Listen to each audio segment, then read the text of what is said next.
Can you draw a kangaroo from imagination? I have this image in my head of this kangaroo thing, and I'm just kind of drawing a blob. Now, I don't really like that.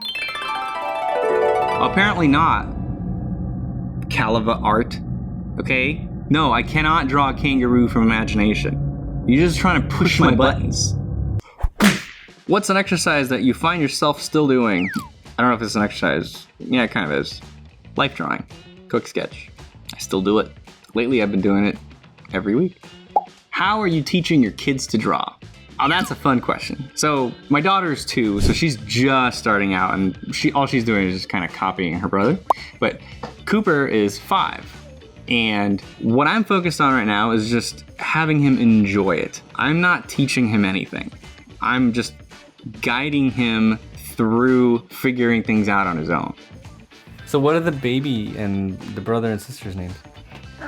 Chewbacca, Biggie, and the other one is called Daniel Tiger. I wonder where you got those names.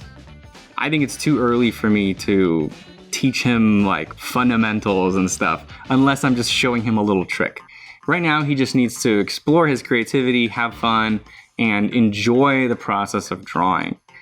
So when I sit down with him and we're drawing together, I'll just let him watch me. He'll ask me to draw him something, and then I'll draw that, and he'll just sit there and watch me, and he'll get inspired, and then he'll pick up on something that I did. I don't know what he's picking up on, but he's picking up on something, and it's whatever he needs to see at that moment. I'm not trying to teach him fundamentals like I would in a course that I'm selling to adults. It's mostly he decides what he's doing at that moment, and I'm just there as support and inspiration. Do you visualize before drawing? Yes. Yeah, I mean, if I'm trying to draw from imagination, I try to visualize something.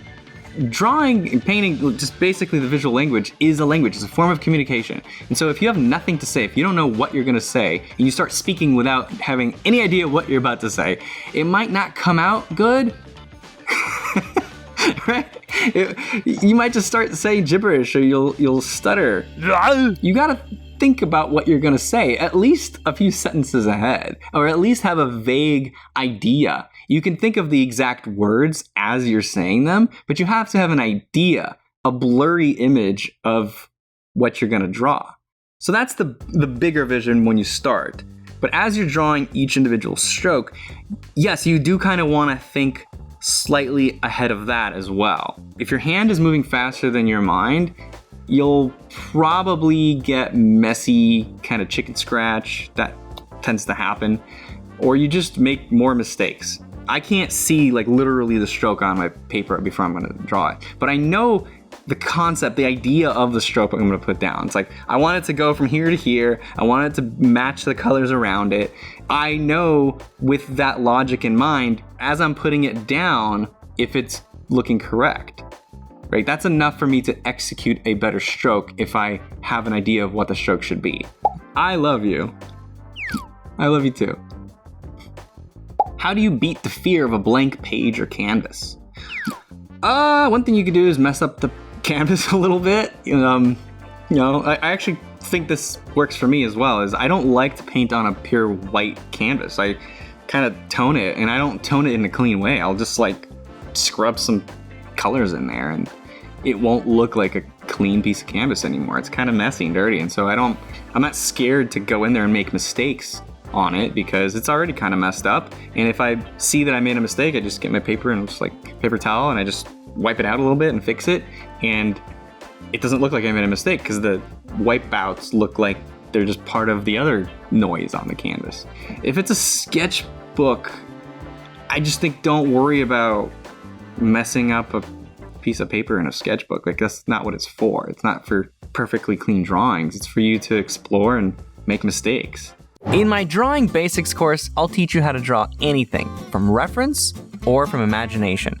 We'll learn intuitive perspective, so we can visualize characters with basic 3D forms. We'll develop habits for clean, confident lines, and how to shade using values and edges. Anyone can learn how to draw. You just need to learn how to speak the visual language. And that's over at proko.com/drawing. What is the most difficult thing for you to draw? Probably kangaroo fetuses. I've never really been able to nail it down. I got close one time. Now, I don't really like that. Is it necessary to know how to draw for digital art? Not anymore.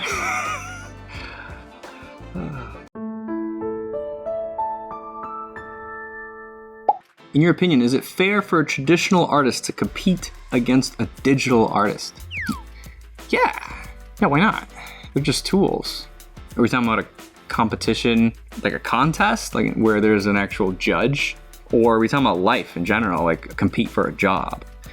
I guess in both of those cases, my answer is yes, they think it's fair. Judges aren't just judging on one thing. There's advantages to both. Like a judge might actually prefer the look of a traditional drawing, and a digital artist might have a disadvantage. But then at the same time, a digital artist might have the advantage of being able to redo some layers and, go back in time, undo stuff, and, save a lot of time on stuff that a traditional artist has to work with the limits of the physical. Ultimately, it comes down to the vision of the artist and the ability to execute. So I don't think it really matters what tool somebody's using.